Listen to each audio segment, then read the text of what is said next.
Quarantine রিডিংসে আপনাদের স্বাগত। এখন শুরু হচ্ছে কোয়ারেন্টিন রিডিংসের নবম পর্যায়ে মহাকাব্য পাঠ।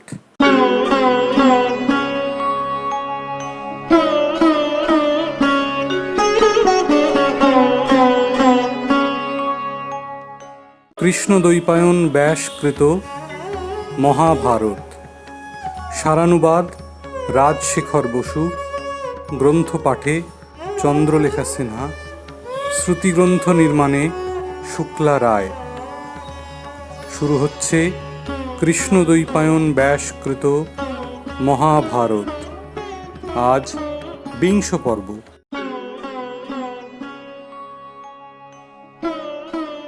আজ শুনবেন মহাভারতের বিরাট পর্বের অন্তর্গত অনুচ্ছেদ ১০ থেকে ১৫, গোহরণ পর্বাধ্যায়, অনুচ্ছেদ ১৬, বৈবাহিক পর্বাধ্যায়। আজ বিরাট পর্ব সমাপ্ত।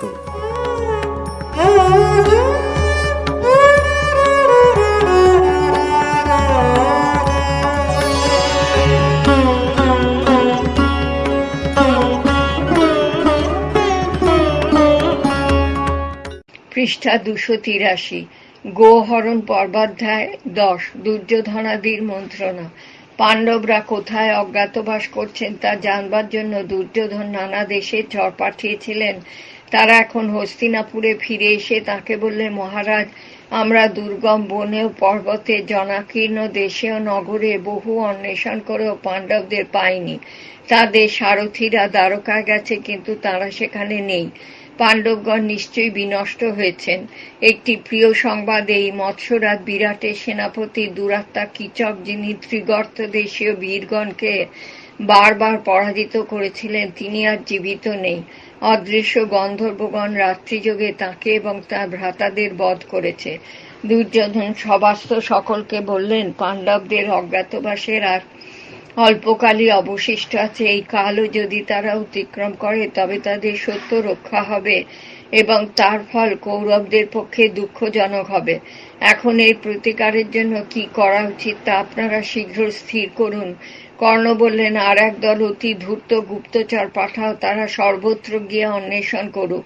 দুঃশাসন বললেন, আমারও সেই মত। পাণ্ডবরা হয়তো নিগূঢ় হয়ে আছে, বা সমুদ্রের অপর পারে গেছে, বা মহারণ্যে হিংস্র পশুগণ তাদের ভক্ষণ করেছে, অথবা অন্য কোনো বিপদের ফলে তারা চিরকালের জন্য বিনষ্ট হয়েছে। দ্রোণাচার্য বললেন, পাণ্ডবদের ন্যায় বীর ও বুদ্ধিমান পুরুষরা কখনো বিনষ্ট হন না। আমি মনে করি তারা সাবধানে আসন্নকালের প্রতীক্ষা করছেন। তোমরা বিশেষ রূপে চিন্তা করে যা যুক্তিসঙ্গত তাই করো। ভীষ্ম বললেন, দ্রোণাচার্য ঠিক বলেছেন। পাণ্ডবগণ কৃষ্ণের অনুগত, ধর্ম বলে ও নিজ বীর্যে রক্ষিত। তারা উপযুক্ত কালে প্রতীক্ষা করছেন। তাদের অজ্ঞাতবাস সম্বন্ধে অন্য লোকের যে ধারণা, আমার তা নয়। ধর্মরাজ যুধিষ্ঠির যে দেশেই থাকুন সেই দেশের সর্বাঙ্গীন মঙ্গল হবে, কোনো গুপ্তচর তার সন্ধান পাবে না। কৃপাচার্য বললেন, পাণ্ডবদের আত্মপ্রকাশের কাল আসন্ন। সময় উত্তীর্ণ হলেই তারা নিজ রাজ্য অধিকারের জন্য উৎসাহী হবেন। দুর্যোধন, তুমি নিজের বল ও কোষ বৃদ্ধি করো, তারপর অবস্থা বুঝে সন্ধি বা বিগ্রহের জন্য প্রস্তুত হও। ত্রিগর্ত দেশের অধিপতি সুশর্মা দুর্যোধনের সভায় উপস্থিত ছিলেন। মৎস্য শাল্য দেশীয় যোদ্ধারা তাঁকে বহুবার পরাজিত করেছিল। পৃষ্ঠা ২৮৪। তিনি দুর্যোধনকে বললেন, মৎস্যরাজ বিরাট আমার রাজ্যে অনেকবার উৎপীড়ন করেছেন, কারণ মহাবীর কীচক তার সেনাপতি ছিলেন। সেই নিষ্ঠুর দুরাত্মা কীচককে গন্ধর্বরা বধ করেছে। তার ফলে বিরাট এখন অসহায় ও নিরুৎসাহ হয়েছেন। আমার মতে এখন বিরাটের বিরুদ্ধে যুদ্ধযাত্রা করা উচিত।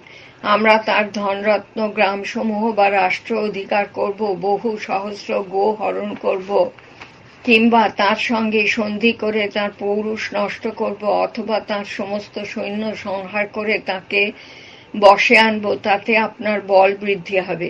কর্ণ বললেন, সুশর্মা কালোচিত হিতবাক্য বলেছেন।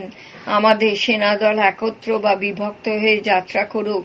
অর্থহীন, বলহীন, পৌরুষহীন পাণ্ডবদের জন্য আমাদের ভাববার প্রয়োজন কি তারা অন্তর্হিত হয়েছে অথবা জমালয়ে গেছে। এখন আমরা নিরুদ্বেগে বিরাট রাজ্য আক্রমণ করে গো এবং বিবিধ ধনরত্ন হরণ করব। কৃষ্ণপক্ষের সপ্তমীর দিন সুশর্মা সসৈন্যে বিরাট রাজ্যের দক্ষিণ পূর্ব দিকে উপস্থিত হলেন। পরদিন কৌরবগণও গেলেন। 11 দক্ষিণ গোগ্রহ। টিকা 1। বিরাট রাজ্যের দক্ষিণে যেসব গরু ছিল তাদের গ্রহণ বা হরণ। টিকা শেষ। সুশর্মার পরাজয়। পাণ্ডবগণের নির্বাসনে 13 বর্ষ যেদিন পূর্ণ হল, সেই দিনে সুশর্মা বিরাটের বহু গোধন হরণ করলেন। একজন গোপ বেগে রাজসভায় গিয়ে বিরাটকে বললেন, মহারাজ, ত্রিগর্ত দেশীয়গণ আমাদের নির্জিত করে শত সহস্র গো হরণ করেছে। বিরাট তখনই তার সেনাদলকে প্রস্তুত হতে আজ্ঞা দিলেন। বিরাট তাঁর ভ্রাতা শতানিক এবং জ্যেষ্ঠ রাজপুত্র শঙ্খ রত্নভূষিত অভেদ্য বর্ম পরে সজ্জিত হলেন। বিরাট বললেন, কঙ্ক, বল্লভ, তন্তিপাল ও গ্রন্থিক এরাও বীর্যবান এবং যুদ্ধ করতে সমর্থ। এদেরও অস্ত্রশস্ত্র, কবচ আর রথ দাও। রাজার আজ্ঞানুসারে শতানিকে যুধিষ্ঠিরাদিকে অস্ত্র, রথ ইত্যাদি দিলেন। তারা আনন্দিত হয়ে মৎস্যরাজের বাহিনীর সঙ্গে যাত্রা করলেন। মধ্যাহ্ন অতীত হলে মৎস্য সেনার সঙ্গে ত্রিগর্ত সেনার স্পর্শ হল। দুই সৈন্য দলে তুমুল যুদ্ধ হতে লাগল। সুশর্মা বিরাট দ্বৈরথ যুদ্ধে নিযুক্ত হলেন। পৃষ্ঠা 285। বহুক্ষণ যুদ্ধের পর সুশর্মা বিরাটকে পরাজিত করলেন এবং তাকে বন্দী করে নিজের রথে তুলে নিয়ে দ্রুতবেগে চললেন। মৎস্য সেনা ভয়ে পালাতে লাগলো। তখন যুধিষ্ঠির ভীমকে বললেন, মহাবাহু, তুমি বিরাটকে শত্রুর হাত থেকে মুক্ত করো। আমরা তাঁর গৃহে সুখে সম্মানে বাস করেছি, তার প্রতিদান আমাদের কর্তব্য। ভীম একটি বিশাল বৃক্ষ উৎপাদন করতে যাচ্ছেন দেখে যুধিষ্ঠির বললেন, তুমি বৃক্ষ নিয়ে যুদ্ধ করো না, লোকে তোমাকে চিনে ফেলবে। তুমি ধনু, খড়গ, পরশু প্রভৃতি সাধারণ অস্ত্র নাও। পাণ্ডবগণ রথ নিয়ে অগ্রসর হচ্ছেন দেখে বিরাটের সৈন্যরাও ফিরে এসে যুদ্ধ করতে লাগলো।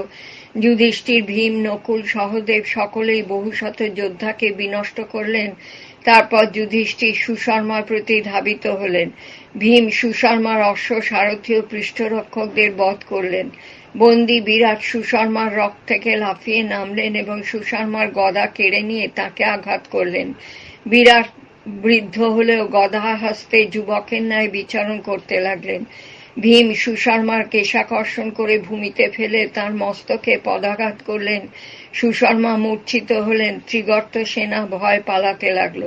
সুশর্মাকে বন্দী করে এবং গরু উদ্ধার করে পাণ্ডবরা বিরাটের কাছে গেলেন। ভীম ভাবলেন, এই পাপী সুশর্মা জীবন লাভের যোগ্য নয়, কিন্তু আমি কি করতে পারি? রাজা যুধিষ্ঠির সর্বদাই দয়াশীল। রথের উপরে অচেতন প্রায় সুশর্মা বদ্ধ হয়ে ছটফট করছেন দেখে যুধিষ্ঠির সহাস্যে বললেন, নরাধমকে মুক্তি দাও। ভীম বললেন, মূঢ়, যদি বাঁচতে চাও তবে সর্বত্র বলবে আমি বিরাট রাজার দাস। যুধিষ্ঠির বললেন, এ তো দাস হয়েছে, এই দুরাত্মাকে এখন ছেড়ে দাও। সুশর্মা, তুমি অদাস হয়ে চলে যাও, এমন কার্য আর করো না। সুশর্মা লজ্জায় অধোমুখ হয়ে নমস্কার করে চলে গেলেন। পাণ্ডবগণ যুদ্ধস্থানের নিকটেই সেই রাত্রি যাপন করলেন। পরদিন বিরাট তাঁদের বললেন, বিজয়ীগণ, আপনাদের আমি শালঙ্কারা কন্যা, বহু ধন এবং আর যা চান তা দিচ্ছি। আপনাদের বিক্রমে আমি মুক্ত হয়ে নিরাপদে আছি। আপনারাই এখন মৎস্যরাজের অধীশ্বর। যুধিষ্ঠিরাদি কৃতাঞ্জলি হয়ে বললেন, মহারাজ, আপনার বাক্যে আমরা আনন্দিত হয়েছি। আপনি যে মুক্তি লাভ করেছেন তাতেই আমরা সন্তুষ্ট। বিরাট পুনর্বার যুধিষ্ঠিরকে বললেন, আপনি আসুন, আপনাকে রাজপদে অভিষিক্ত করব। হে বৈরাগ্যপদ্ম গোত্রীয় ব্রাহ্মণ, আপনার জন্যই আমার রাজ্য ও প্রাণ রক্ষা পেয়েছে। পৃষ্ঠা 286। যুধিষ্ঠির বললেন, মৎস্যরাজ, আপনার মনোজ্ঞ বাক্যে আমি আনন্দিত হয়েছি। আপনি অনিষ্ঠুর হয়ে প্রসন্ন মনে প্রজা পালন করুন। আপনার বিজয় সংবাদ ঘোষণার জন্য সত্বর রাজধানীতে দূত পাঠান। 12 উত্তর গোগ্রহ, উত্তর ও বৃহন্নলা। বিরাট যখন ত্রিগর্ত সেনার সঙ্গে যুদ্ধ করতে যান, সেই সময় ভীষ্ম, দ্রোণ, কর্ণ প্রভৃতির সঙ্গে দুর্যোধন মৎস্য দেশে উপস্থিত হলেন এবং গোপালকদের তাড়িয়ে দিয়ে 60,000 গরু হরণ করলেন। টিকা 1। এই গোহরণ বা গোগ্রহ বিরাট রাজ্যের উত্তরে হয়েছিল। টিকা শেষ। গোপগণের অধ্যক্ষ রথে চড়ে দ্রুতবেগে রাজধানীতে এলো এবং বিরাটের পুত্র ভূমিঞ্জয় বা উত্তরকে সংবাদ দিয়ে বললে, রাজপুত্র, আপনি শীঘ্র এসে গোধন উদ্ধার করুন। মহারাজ আপনাকেই এই শূন্য রাজধানীর রক্ষক নিযুক্ত করে গেছেন। উত্তর বললেন, যদি অশ্বচালনে দক্ষ কোনো সারথি পাই তবে এখনই ধনুর্বাণ নিয়ে যুদ্ধে যেতে পারি। আমার যে সারথি ছিল সে পূর্বে এক মহাযুদ্ধে নিহত হয়েছে। তুমি শীঘ্র একজন সারথি দেখো। উপযুক্ত অশ্বচালক পেলে আমি দুর্যোধন, ভীষ্ম, কর্ণ, কৃপ, দ্রোণ প্রভৃতিকে বিনষ্ট করে মুহূর্ত মধ্যে গরু উদ্ধার করে আনব। আমি সেখানে ছিলাম না বলেই কৌরবরা গোধন হরণ করেছে। কৌরবরা আজ আমার বিক্রম দেখে ভাববে স্বয়ং অর্জুন আমাদের আক্রমণ করলেন নাকি। দ্রৌপদী উত্তরের মুখে বারবার এইরূপ কথা এবং অর্জুনের উল্লেখ সইতে পারলেন না। তিনি ধীরে ধীরে বললেন, রাজপুত্র, বৃহন্নলা পূর্বে অর্জুনের সারথীয় শিষ্য ছিলেন। তিনি অস্ত্রবিদ্যায় অর্জুনের চেয়ে কম নন। আপনার কনিষ্ঠা ভগিনী উত্তরা যদি বলেন তবে বৃহন্নলা নিশ্চয়ই আপনার সারথী হবেন। ভ্রাতার অনুরোধে উত্তরা তখনই নৃত্যশালায় গিয়ে অর্জুনকে সকল ঘটনা জানিয়ে বললেন, বৃহন্নলা, তুমি আমার ভ্রাতার সারথি হয়ে যাও। তোমার উপর আমার প্রীতি আছে, সেজন্য এই কথা বলছি। যদি না শোনো তবে আমি জীবন ত্যাগ করব। অর্জুন উত্তরের কাছে গিয়ে বললেন, যুদ্ধস্থানে সারথ্য করতে পারি এমন কি শক্তি আমার আছে? আমি কেবল নৃত্যগীত বাদ্য জানি। উত্তর বললেন, তুমি গায়ক, বাদক, নর্তক যাই হও, শীঘ্র আমার রথে উঠে অশ্ব চালনা করো। পৃষ্ঠা 287। অর্জুন তখন উত্তরার সম্মুখে অনেক প্রকার কৌতুকজনক কর্ম করলেন। তিনি উল্টো করে কবচ পড়তে গেলেন, তা দেখে কুমারীরা হেসে উঠল। তখন উত্তর স্বয়ং তাকে মহামূল্য কবচ পরিয়ে দিলেন। যাত্রাকালে উত্তরাও তার সখীরা বললেন, বৃহন্নলা, তুমি ভীষ্ম, দ্রোণাদিকে জয় করে আমাদের পুত্তলিকার জন্য বিচিত্র সূক্ষ্ম কোমল বস্ত্র এনো। অর্জুন সহাস্যে বললেন, উত্তর যদি জয়ী হন তবে নিশ্চয়ই সুন্দর সুন্দর বস্ত্র আনব। অর্জুন বায়ুবেগে রথ চালালেন। কিছু দূর গিয়ে শ্মশানের নিকটে এসে উত্তর দেখতে পেলেন বহু বৃক্ষ সমন্বিত বনের ন্যায় বিশাল কৌরব সৈন্য ব্যূহ রচনা করে রয়েছে। সাগর গর্জনের ন্যায় তাদের শব্দ হচ্ছে। ভয়ে রোমাঞ্চিত উদ্বিগ্ন হয়ে উত্তর বললেন, আমি কৌরবদের সঙ্গে যুদ্ধ করব না। ওদের মধ্যে অনেক মহাবীর আছেন যারা দেবগণেরও অজেয়। আমার পিতা সমস্ত সৈন্য নিয়ে গেছেন, আমার সৈন্য নেই। আমি বালক, যুদ্ধে অনভিজ্ঞ। বৃহন্নলা, তুমি ফিরে চলো। অর্জুন বললেন, রাজপুত্র, তুমি যাত্রা করবার সময় স্ত্রী আর পুরুষের কাছে অনেক গর্ব করেছিলে, এখন পশ্চাৎপদ হচ্ছ কেন? তুমি যদি অপহৃত গোধন উদ্ধার না করে ফিরে যাও তবে সকলেই উপহাস করবে। শৈরিন্দ্রী আমার সারথ্য কর্মের প্রশংসা করেছেন, আমি কৃতকার্য না হয়ে ফিরব না। উত্তর বললেন, কৌরবরা সংখ্যায় অনেক, তারা আমাদের ধন হরণ করুক, স্ত্রী পুরুষেও আমাকে উপহাস করুক। এই বলে উত্তর রথ থেকে লাফিয়ে নামলেন এবং মান, দর্প ও ধনুর্বাণ ত্যাগ করে বেগে পালালেন। অর্জুন তাকে ধরবার জন্য পিছনে ছুটলেন। রক্তবর্ণ বস্ত্র পরে দীর্ঘ বেণী দুলিয়ে অর্জুনকে ছুটতে দেখে কয়েকজন সৈনিক হাসতে লাগল। কৌরবগণ বললেন, ভস্মাচ্ছাদিত অগ্নির ন্যায় এই লোকটিকে। এই রূপ কতকটা পুরুষের, কতকটা স্ত্রীর মতো। এর মস্তক, গ্রীবা, বাহু ও গতি অর্জুনের তুল্য। বোধহয় বিরাটের পুত্র আমাদের দেখে ভয় পালাচ্ছে আর অর্জুন তাকে ধরতে যাচ্ছেন। অর্জুন 100 পা গিয়ে উত্তরের চুল ধরলেন। উত্তর কাতর হয়ে বললেন, কল্যাণী সুমধ্যমা বৃহন্নলা, তুমি কথা শোনো, রথ ফেরাও। বেঁচে থাকলেই মানুষের মঙ্গল হয়। আমি তোমাকে শত স্বর্ণমুদ্রা, স্বর্গে গ্রথিত 8টি বৈদুর্যমণি, স্বর্ণধ্বজযুক্ত অশ্ব সমেত একটি রথ এবং 10টি মত্ত মাতঙ্গ দেব। তুমি আমাকে ছেড়ে দাও। অর্জুন সহাস্যে উত্তরকে রথের কাছে টেনে এনে বললেন, তুমি যদি না পারো তবে আমিই যুদ্ধ করব। তুমি আমার সারথি হও। পৃষ্ঠা 288।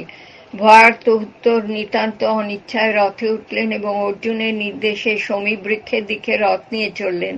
কৌরব পক্ষে বীরগণকে দ্রোণাচার্য বললেন, নানা প্রকার দুর্লক্ষণ দেখা যাচ্ছে। বায়ু বালুকা বর্ষণ করছে, আকাশ ভস্মের ন্যায় অন্ধকারে আচ্ছন্ন হয়েছে, অস্ত্র সকল কোষ থেকে স্খলিত হচ্ছে। তোমরা বুহিত হয়ে আত্মরক্ষা করো, গোধন রক্ষা করো। মহা ধনুর্ধর পার্থই ক্লীব বেশে আসছেন, তাতে সন্দেহ নেই। কর্ণ বললেন, আপনি সর্বদা অর্জুনের প্রশংসার আমাদের নিন্দা করেন। অর্জুনের শক্তি আমার বা দুর্যোধনের 16 ভাগের 1 ভাগও নয়। দুর্যোধন বললেন, ওই লোক যদি অর্জুন হয় তবে আমাদের কার্য সিদ্ধ হয়েছে আমরা জানতে পেরেছি, সেজন্য পাণ্ডবদের আবার 12 বৎসর বনে যেতে হবে। আর যদি অন্য কেউ হয় তবে তীক্ষ্ণ স্বরে ওকে ভূপাতিত করব। সমীর বৃক্ষের কাছে এসে অর্জুন উত্তরকে বললেন, তুমি শীঘ্রই বৃক্ষে উঠে পাণ্ডবদের ধনু, স্বর, ধ্বজ ও কবচ নামিয়ে আনো। তোমার ধনু আমার আকর্ষণ সইতে পারবে না, শত্রুর হস্তি বিনষ্ট করতেও পারবে না। উত্তর বললেন, শুনেছি এই বৃক্ষে একটা মৃতদেহ বাঁধা আছে, আমি রাজপুত্র হয়ে কি করে তা ছোঁব? অর্জুন বললেন, ভয় পেও না, ওখানে মৃতদেহ নেই, যা আছে তা ধনু প্রভৃতি অস্ত্র। তুমি স্পর্শ করলে পবিত্র হবে, তোমাকে দিয়ে আমি নিন্দিত কর্ম করাবো কেন? অর্জুনের আজ্ঞানুসারে উত্তর সমীর বৃক্ষ থেকে অস্ত্রসমূহ নামিয়ে এনে বন্ধন খুলে ফেললেন এবং সূর্যতুল্য দীপ্তিমান সর্পাকৃতি ধনু সকল দেখে ভয়ে রোমাঞ্চিত হলেন।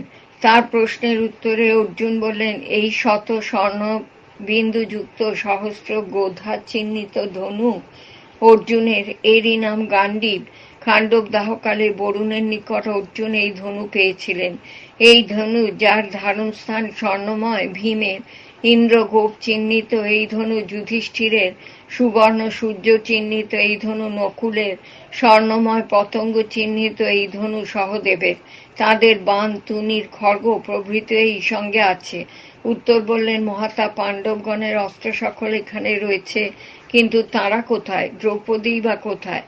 অর্জুন বললেন, আমি পার্থ, সভাসদ কঙ্কই, যুধিষ্ঠির, পাচক, বল্লভ, ভীম, অশ্বশালা আর গোশালার অধ্যক্ষ নকুল, সহদেব। পৃষ্ঠা 289। শৈরেন্দ্রী দ্রৌপদী, যার জন্য কীচক মরেছে। উত্তর বললেন, আমি অর্জুনের 10টি নাম শুনেছি, যদি বলতে পারেন তবে আপনার সব কথা বিশ্বাস করব। অর্জুন বললেন, আমার 10 নাম বলছি, শোনো। আমি সর্বদেশ জয় করে ধন আহরণ করি, সেজন্য আমি ধনঞ্জয়। যুদ্ধে শত্রুদের জয় না করে ফিরি না, সেজন্য আমি বিজয়। আমার রথে রজত শুভ্র অশ্ব থাকে, সেজন্য আমি শ্বেতবাহন। হিমালয় পৃষ্ঠে উত্তর ও পূর্ব ফল্গুনী নক্ষত্রের যোগে আমার জন্ম, সেজন্য আমি ফাল্গুন। দানবদের সঙ্গে যুদ্ধকালে ইন্দ্র আমাকে সূর্যপ্রভ কিরীট দিয়েছিলেন, সেজন্য আমি কিরীটী। যুদ্ধকালে বিভৎস কর্ম করি না, সেজন্য আমার বিভৎসু নাম। বাম ও দক্ষিণ উভয় হস্তেতেই আমি গান্ডীব আকর্ষণ করতে পারি, সেজন্য সব্যসাচী নাম। আমার শুভ্র বা নিষ্কলঙ্ক যশ চতুর্সমুদ্র পর্যন্ত বিস্তৃত। আমার সকল কর্ম শুভ্র, এজন্য অর্জুন বা শুভ্র নাম। আমি শত্রু বিজয়ী, এজন্য জিষ্ণু নাম। সুন্দর কৃষ্ণবর্ণ বালক সকলের প্রিয়, এজন্য পিতা আমার কৃষ্ণ নাম রেখেছিলেন। অর্জুনকে অভিবাদন করে উত্তর বললেন, মহাবাহু, ভাগ্যক্রমে আপনার দর্শন পেয়েছি। আমি না জেনে যা বলেছি তা ক্ষমা করুন। আমার ভয় দূর হয়েছে, আপনি রথে উঠুন, যেদিকে বলবেন সেদিকে নিয়ে যাব। কোন কর্মের ফলে আপনি কৃপত্ব পেয়েছেন? অর্জুন বললেন, জ্যেষ্ঠ ভ্রাতার আদেশে আমি 1 বৎসর ব্রহ্মচর্য ব্রত পালন করছি, আমি ক্লীব নই। এখন আমার ব্রত সমাপ্ত হয়েছে। অর্জুন তার বাহু থেকে বলয় খুলে ফেলে করতালে স্বর্ণখচিত বর্ম পরলেন এবং শুভ্র বস্ত্রে কেশ বন্ধন করলেন।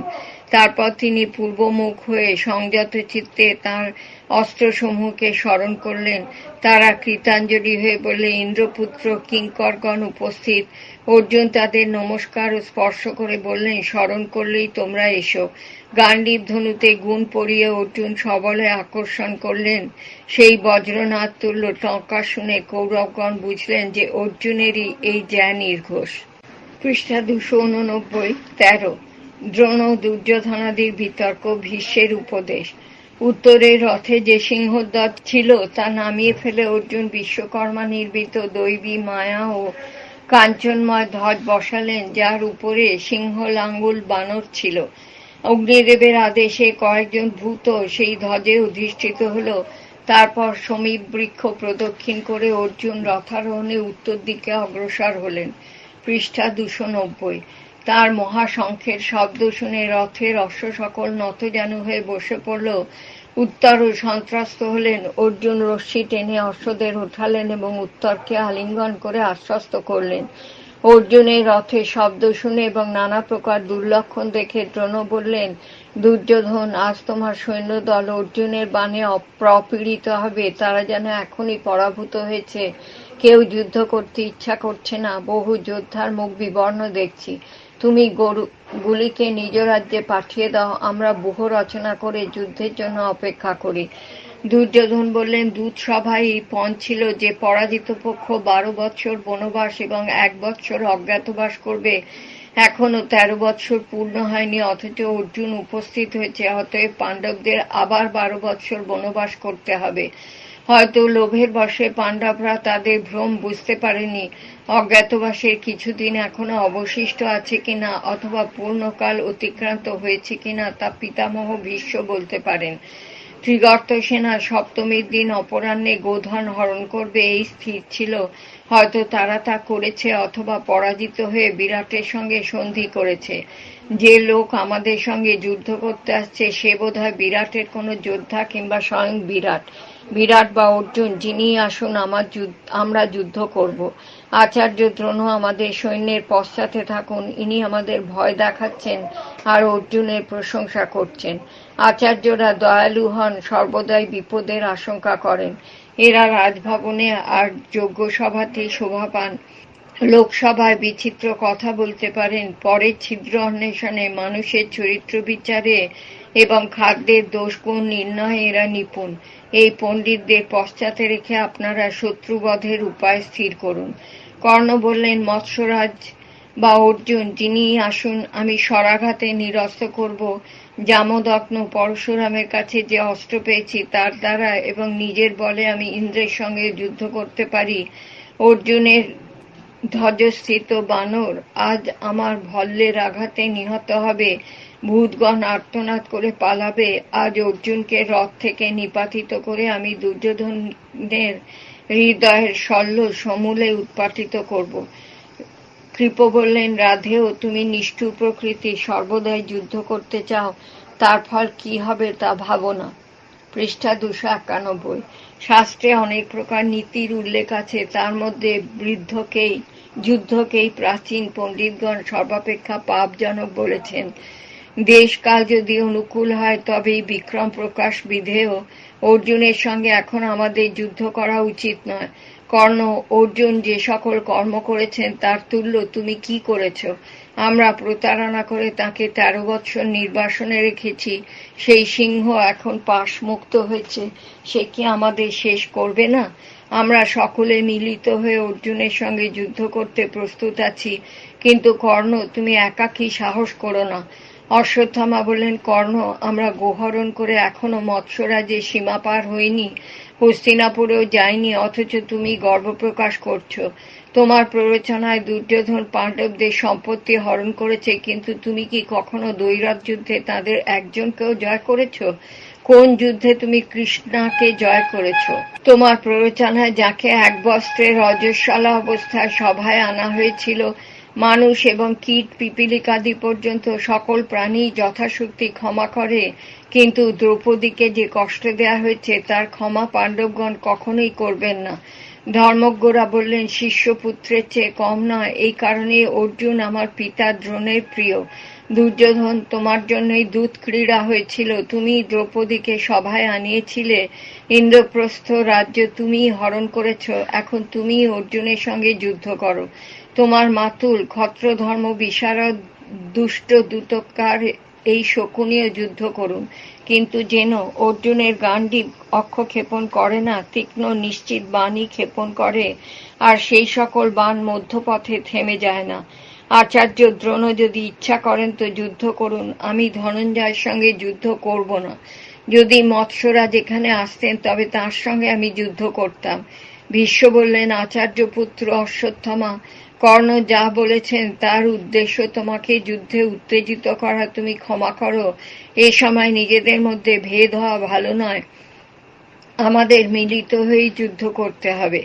অশ্বত্থামা বললেন, গুরুদেব দ্রোণ কারো উপর আক্রোশের বশে অর্জুনের প্রশংসা করেননি। সত্ররূপী গুণা বাচ্চা দোষা বাচ্চা গুরোরপি সর্বথা সর্বযত্নেন পুত্রে শিষ্যে হিতাং বদেত। পৃষ্ঠা 292। শত্রুরও গুণ বলা উচিত, গুরুরও দোষ বলা উচিত, সর্বপ্রকার সর্বপ্রযত্নে পুত্র ও শিষ্যকে হিতবাক্য বলা উচিত। দুর্যোধন দ্রোণাচার্যের নিকট ক্ষমা চাইলেন। কর্ণ, ভীষ্ম, কৃপের অনুরোধে দ্রোণ প্রসন্ন হয়ে বললেন, অজ্ঞাতবাস শেষ না হলে অর্জুন আমাদের দর্শন দিতেন না। আজ গোধন উদ্ধার না করে তিনি নিবৃত্ত হবেন না। আপনারা এমন মন্ত্রণা দিন যাতে দুর্যোধন অযশ না হয় কিংবা ইনি পরাজিত না হন। জ্যোতিষ গণনা করে ভীষ্ম বললেন, 13 বৎসর পূর্ণ হয়েছে এবং তা নিশ্চিতভাবে জেনেই অর্জুন এসেছেন। পাণ্ডবগণ ধর্মজ্ঞ, তাঁরা লোভী নন, অন্যায় উপায়ে তাঁরা রাজ্য লাভ করতে চান না। দুর্যোধন যুদ্ধে একান্ত সিদ্ধ হয়ে এমন কথা কদাপি দেখিনি। এক পক্ষে জীবন বা মৃত্যু, জয় বা পরাজয় অবশ্যই হয়। অর্জুন এসে পড়লেন, এখন যুদ্ধ করবে কিংবা ধর্মসম্মত কার্য করবে তা সত্য স্থির করো।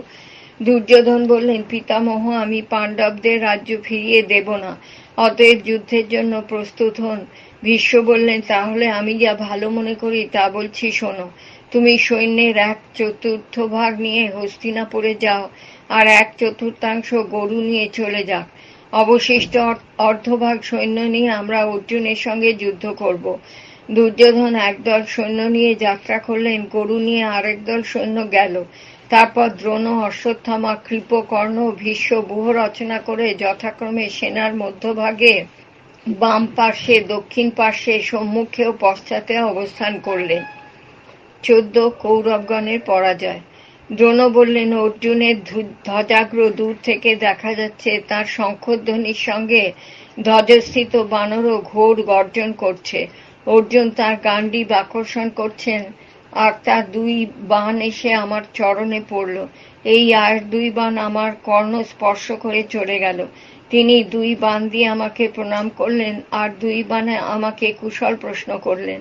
অর্জুন দেখলেন দ্রোণ, ভীষ্ম, কর্ণ প্রভৃতি রয়েছেন, কিন্তু দুর্যোধন নেই। তিনি উত্তরকে বললেন, এই সৈন্যদল এখন থাকুক, আগে দুর্যোধনের সঙ্গে যুদ্ধ করব। পৃষ্ঠা 293। নিরামিষ। টিকা 1। যে যুদ্ধ লভ্য বা আকাঙ্ক্ষিত বস্তু নেই। টিকা শেষ। নিরামিষ যুদ্ধ হয় না। আমরা দুর্যোধনকে জয় করে গোধন উদ্ধার করে আবার এদিকে আসব। অর্জুনকে অন্যদিকে যেতে দেখে দ্রোণ বললেন, উনি দুর্যোধন ভিন্ন অন্য কাকেও চান না, চলো আমরা পশ্চাতে গিয়ে ওকে ধরব। পতঙ্গ পালের ন্যায় সরজালে অর্জুন কুরু সৈন্য আচ্ছন্ন করলেন। তার শঙ্খের শব্দে রথচক্রের ঘর ঘর রবে, গান্ডীবের টঙ্কারে এবং ধ্বজস্থিত অমানুষ ভূতগণের গর্জনে পৃথিবী কম্পিত হল। অপহৃত গরুর দল ঊর্ধ্বপুচ্ছ হয়ে হাম্বারবে মৎস্যরাজ্যের দক্ষিণ দিকে ফিরতে লাগল।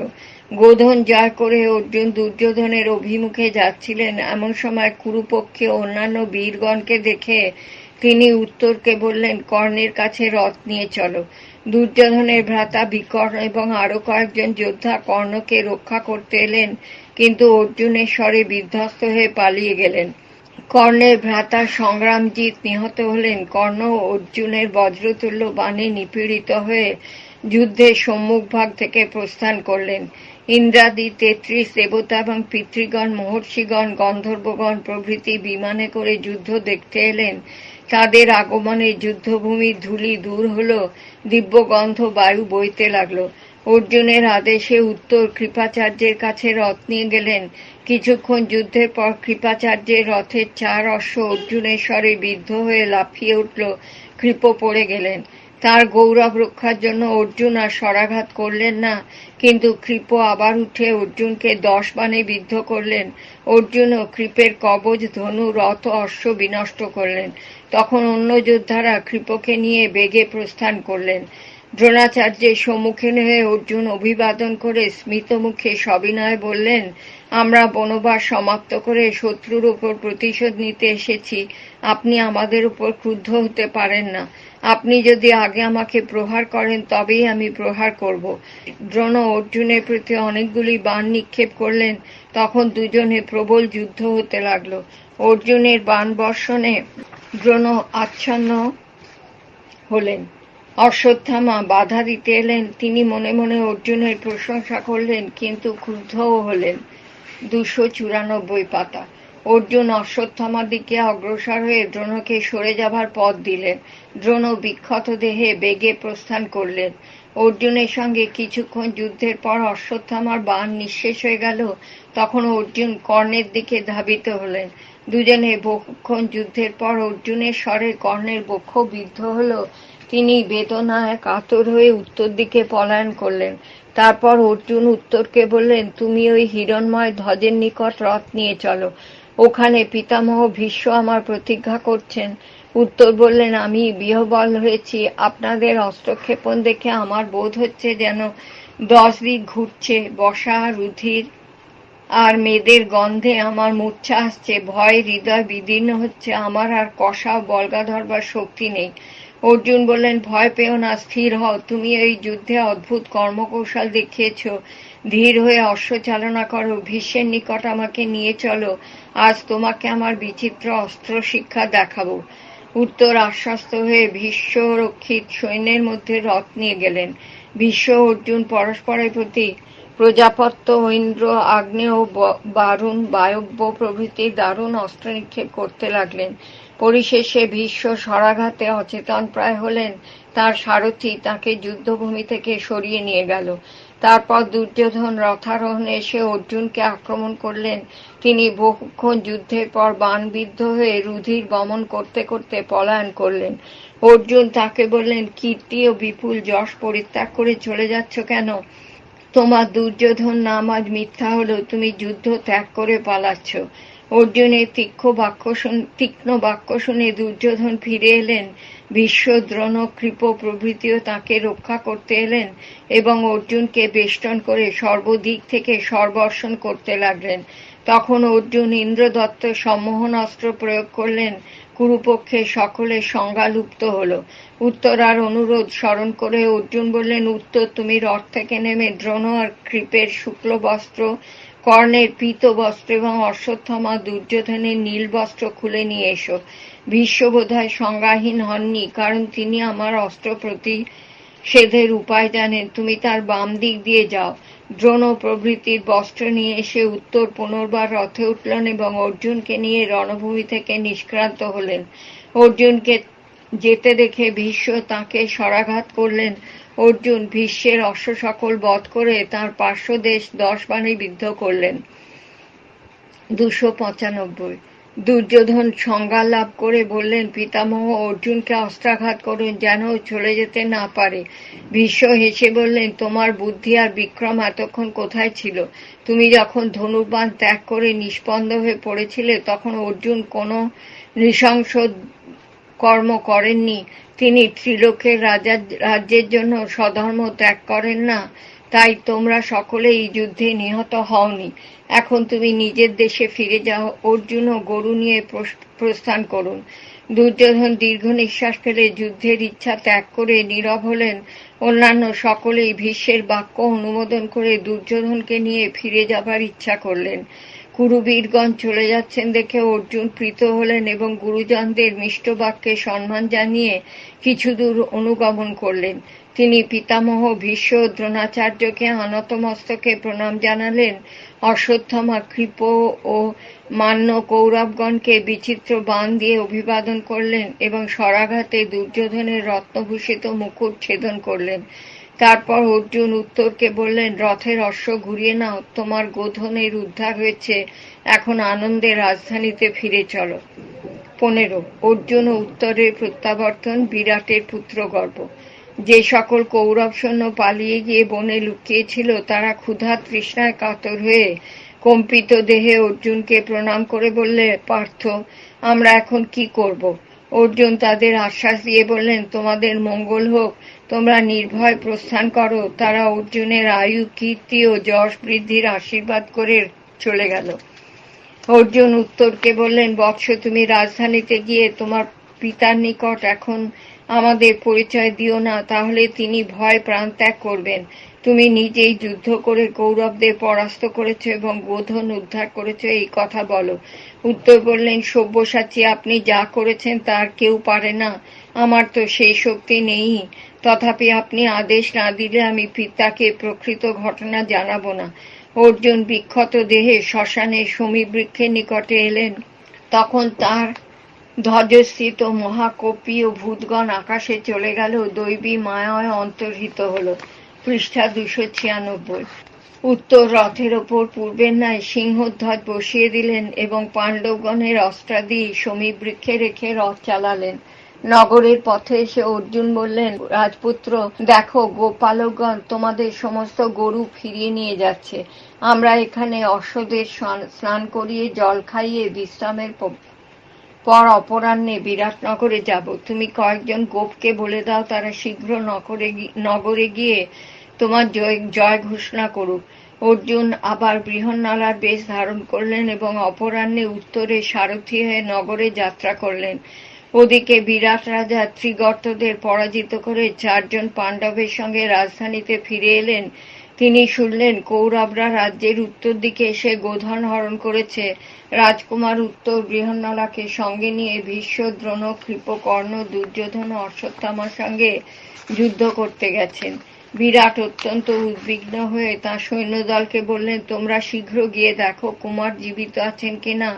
নপুংসক যার সারথি, তার বাঁচা অসম্ভব মনে করি। যুধিষ্ঠির সহস্যে বললেন, মহারাজ, বৃহন্নলা যদি সারথি হয় তবে শত্রুরা আপনার গোধন নিতে পারবে না। তার সাহায্যে আপনার পুত্র কৌরবগণকে এবং দেবাসুর প্রভৃতিকেও জয় করতে পারবেন। এমন সময় উত্তরে দূতরা এসে বিজয় সংবাদ দিল। বিরাট আনন্দে রোমাঞ্চিত হয়ে মন্ত্রীদের আজ্ঞা দিলেন, রাজমার্গ পতাকা দিয়ে সাজাও, দেবতাদের পূজা দাও, কুমারগণ, যোদ্ধৃগণ ও শালঙ্কারা গণিকাগণ বাদ্য সহকারে আমার পুত্রের প্রত্যুৎগমন করুক। হস্তির উপরে ঘণ্টা বাজিয়ে সমস্ত চতুষ্পথে আমার জয় ঘোষণা করা হোক। উত্তম বেশভূষায় সজ্জিত হয়ে বহু কুমারীদের সঙ্গে উত্তরা বৃহন্নলাকে আনতে যাক। তারপর বিরাট বললেন, শৈরিন্দ্রী, পাশা নিয়ে এসো, কঙ্ক খেলবে এসো। যুধিষ্ঠির বললেন, মহারাজ, শুনেছি হৃষ্ট অবস্থায় দূত ক্রীড়া অনুচিত। দূতে বহু দোষ, তা বর্জন করাই ভালো। পাণ্ডুপুত্র যুধিষ্ঠিরের কথা শুনে থাকবেন। তিনি তার বিশাল রাজ্য এবং দেবতুল্য ভ্রাতাদেরও দূত ক্রীড়ায় হারিয়েছিলেন। তবে আপনি যদি নিতান্ত ইচ্ছা করেন তবে খেলব। খেলতে খেলতে বিরাট বললেন, দেখো, আমার পুত্র কৌরব বীরগণকেও জয় করেছে। যুধিষ্ঠির বললেন, বৃহন্নলা যার সারথি সে জয়ী হবে না কেন? বিরাট ক্রুদ্ধ হয়ে বললেন, নীচ ব্রাহ্মণ, তুমি আমার পুত্রের সমান জ্ঞান করে একটা নপুংসকের প্রশংসা করছো। কি বলতে হয় তা তুমি জানো না, আমার অপমান করছো। পৃষ্ঠা 297। নপুংসক কি করে ভীষ্ম, দ্রোণাদিকে জয় করতে পারে? তুমি আমার বয়স, সেজন্য অপরাধ ক্ষমা করলাম। যদি বাঁচতে চাও তবে আর এমন কথা বলো না। যুধিষ্ঠির বললেন, মহারাজ, ভীষ্ম, দ্রোণ, কর্ণ প্রভৃতি মহারথগণের সঙ্গে বৃহন্নলা ভিন্ন আর কে যুদ্ধ করতে পারেন? ইন্দ্রাদি দেবগণও পারেন না। বিরাট বললেন, বহুবার নিষেধ করলেও তুমি বাক্য সংযত করছো না। শাসন না করলে কেউ ধর্মপথে চলে না। এই বলে বিরাট অত্যন্ত ক্রুদ্ধ হয়ে যুধিষ্ঠিরের মুখে পাশা দিয়ে আঘাত করলেন। যুধিষ্ঠিরের নাক দিয়ে রক্ত পড়তে লাগলো। তিনি হাত দিয়ে তা ধরে দ্রৌপদীর দিকে চাইলেন। দ্রৌপদী তখন একটি জলপূর্ণ স্বর্ণপাত্রে এনে নিঃসৃত রক্ত ধরলেন। এই সময় দ্বারপালে সে সংবাদ দিলে যে রাজপুত্র উত্তর এসেছেন, তিনি বৃহন্নলার সঙ্গে দ্বারে অপেক্ষা করছেন। বিরাট বললেন, তাদের শীঘ্র নিয়ে এসো।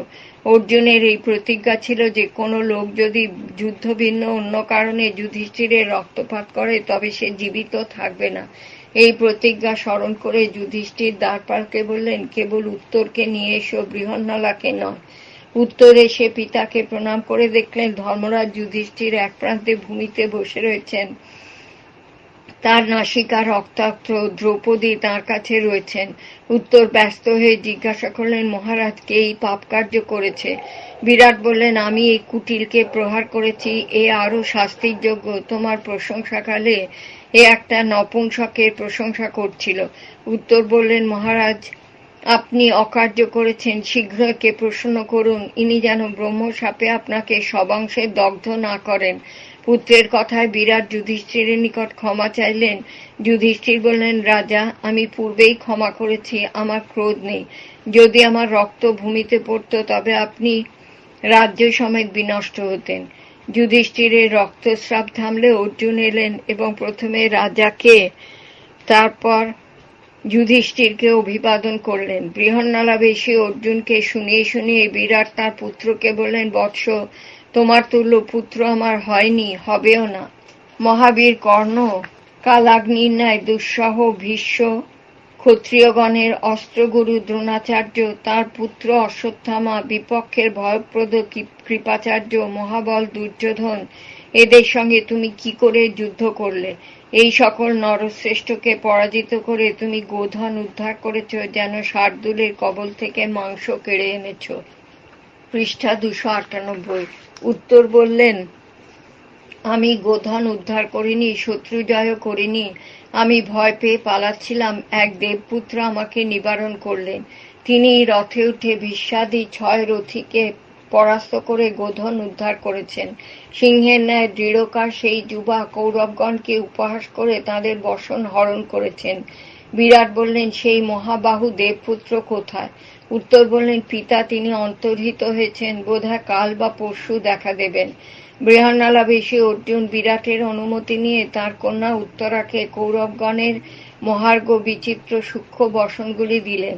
তারপর তিনি নির্জনে উত্তরের সঙ্গে মন্ত্রণা করে যুধিষ্ঠিরাদির আত্মপ্রকাশের উদ্যোগ করলেন। বৈবাহিক পর্বাধ্যায় 16। পাণ্ডবগণের আত্মপ্রকাশ। উত্তরা অভিমন্যুর বিবাহ। 3 দিন পরে পঞ্চপাণ্ডব স্নান করে শুক্ল বসন পরে রাজযোগ্য আভরণে ভূষিত হলেন এবং যুধিষ্ঠিরকে পূর্ববর্তী করে বিরাট রাজা সভায় গিয়ে রাজাসনে উপবিষ্ট হলেন। বিরাট রাজকার্য করবার জন্য সভায় এসে তাঁদের দেখে সরসে যুধিষ্ঠিরকে বললেন, কঙ্ক, তোমাকে আমি সভাসদ করেছি, তুমি রাজাসনে বসেছ কেন? অর্জুন সহাস্যে বললেন, মহারাজ, ইনি ইন্দ্রের আসনেও বসবার যোগ্য। ইনি মূর্তিমান ধর্ম, ত্রিলোক বিখ্যাত রাজর্ষি, ধৈর্যশীল, সত্যবাদী, জিতেন্দ্রীয়। ইনি যখন কুরুদেশে ছিলেন তখন 10 সহস্র হস্তি এবং কাঞ্চন মাল্যভূষিত অশ্বযুক্ত 30 সহস্র রথ এর পশ্চাতে যেত। ইনি বৃদ্ধ, অনাথ, অঙ্গহীন, পঙ্গু প্রভৃতিকে পুত্রের ন্যায় পালন করতেন। এর ঐশ্বর্য প্রতাপ দেখে দুর্যোধন, কর্ণ, শকুনি প্রভৃতি সন্তপ্ত হতেন। সেই পুরুষশ্রেষ্ঠ যুধিষ্ঠিরের রাজার আসনে বসবেন না কেন? বিরাট বললেন, ইনি যদি কুন্তিপুত্র যুধিষ্ঠির হন তবে এর ভ্রাতা ভীম, অর্জুন, নকুল, সহদেব কারা? যশস্বিনী দ্রৌপদী বা কে? দূতসভায় পাণ্ডবদের পরাজয়ের পর থেকে তাঁদের কোনো সংবাদ আমরা জানি না। অর্জুন বললেন, মহারাজ, সন্তান যেমন মাতৃগর্ভে বাস করে, আমরা তেমনি আপনার ভবনে সুখে অজ্ঞাতবাস করেছি। এই বলে তিনি নিজেদের পরিচয় দিলেন। উত্তর পাণ্ডবগণকে একে একে দেখিয়ে বললেন, এই যে শোধিত স্বর্ণের ন্যায় গৌরবর্ণ বিশালকায় পুরুষ দেখছেন, যার নাসিকা দীর্ঘ, চক্ষু তাম্রবর্ণ, ইনি কুরুরাজ যুধিষ্ঠির। পৃষ্ঠা 299। মত্ত গজেন্দ্রের ন্যায় যার গতি, যিনি তপ্ত কাঞ্চন বর্ণ, স্থূলস্কন্ধ, মহাবাহু, ইনি বৃকোদর, একে দেখুন দেখুন। এর পার্শ্বে যে শ্যামবর্ণ, সিংহস্কন্ধ, গজেন্দ্রগামী, আয়তলোচন যুবা রয়েছেন, ইনি মহাধনুর্ধর অর্জুন। কুরুরাজ যুধিষ্ঠিরের নিকটে বিষ্ণু ও ইন্দ্রের ন্যায় যে দুজনকে দেখছেন, রূপে, বলে ও চরিত্রে যারা অতুলনীয়, এরাই নকুল, সহদেব। আর যার কান্তি নীলোৎপলের ন্যায়, মস্তকে স্বর্ণাভরণ, যিনি মূর্তিমতী লক্ষ্মীর ন্যায় পাণ্ডবগণের পার্শ্বে রয়েছেন, ইনি কৃষ্ণা। বিরাট তার পুত্রকে বললেন, আমি যুধিষ্ঠিরকে প্রসন্ন করতে ইচ্ছা করি। যদি তোমার মত হয় তবে অর্জুনকে আমার কন্যাদান করব। ধর্মাত্মা যুধিষ্ঠির, আমরা না জেনে যে অপরাধ করেছি তা ক্ষমা করুন। আমার এই রাজ্য এবং যা কিছু আছে সমস্তই আপনাদের। সব্যসাচী ধনঞ্জয় উত্তরাকে গ্রহণ করুন, তিনিই তার যোগ্য ভর্তা। যুধিষ্ঠির অর্জুনের দিকে চাইলেন। অর্জুন বললেন, মহারাজ, আপনার দুহিতাকে আমি পুত্রবধূ রূপে গ্রহণ করব। এই সম্বন্ধ আমাদের উভয় বংশেরই যোগ্য হবে। বিরাট বললেন, আপনাকে আমরা কন্যা দিচ্ছি, আপনিই তাকে ভার্যারূপে নেবেন না কেন?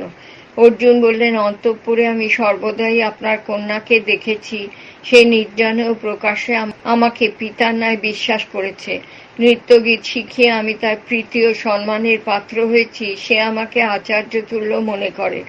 আমি 1 বৎসর আপনার বয়স্থা কন্যার সঙ্গে বাস করেছি। আমি তাকে বিবাহ করলে লোকে অন্যায় সন্দেহ করতে পারে।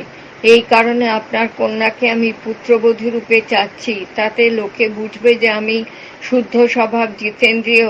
আপনার কন্যারও অপবাদ হবে না। পুত্র বা ভ্রাতার সঙ্গে বাস যেমন নির্দোষ, পুত্রবধূ ও দুহিতার সঙ্গে বাসও সেইরূপ। আমার পুত্র মহাবাহু অভিমন্যু কৃষ্ণের ভাগিনেও দেব বালকের ন্যায় রূপবান, অল্প বয়সেই অস্ত্র বিশারদ। সে আপনার উপযুক্ত জামাতা। অর্জুনের প্রস্তাবে বিরাট সম্মত হলেন। যুধিষ্ঠিরও অনুমোদন করলেন।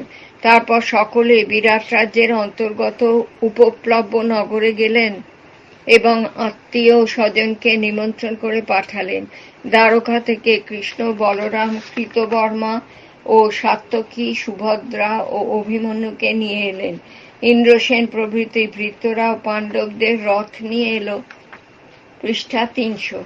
এক অক্ষৌহিণী সৈন্যসহ ধ্রুপদ রাজা দ্রৌপদীর পঞ্চপুত্র শিখণ্ডী ও ধৃষ্টদ্যুম্নও এলেন। মহা সমারোহে বিবাহের উৎসব অনুষ্ঠিত হল। শত শত মৃগ ও অন্যান্য পবিত্র পশু নিহত হল। লোকে নানা প্রকার মদ্য প্রচুর পান করতে লাগলো। সর্বাঙ্গ সুন্দরী স্বভূষিতা নারীগণ বিরাট মহিষী সুদেষ্ণার সঙ্গে বিবাহ সভায় এলেন। রূপে, যশে ও কান্তিতে দ্রৌপদী সকলকেই পরাস্ত করলেন। জনার্দন কৃষ্ণের সম্মুখে অভিমন্যু উত্তরার বিবাহ যথাবিধি সম্পন্ন হল। বিরাট অভিমন্যুকে 7,000 দ্রুতগামী অশ্ব, 200 উত্তম হস্তি এবং বহু ধন যৌতুক দিলেন। কৃষ্ণ যা উপহার দিলেন, যুধিষ্ঠির সেই সকল ধনরত্ন, বহু সহস্র গো, বিবিধ বস্ত্র, ভূষণ, যান, শয্যা এবং খাদ্যপানীয় ব্রাহ্মণগণকে দান করলেন।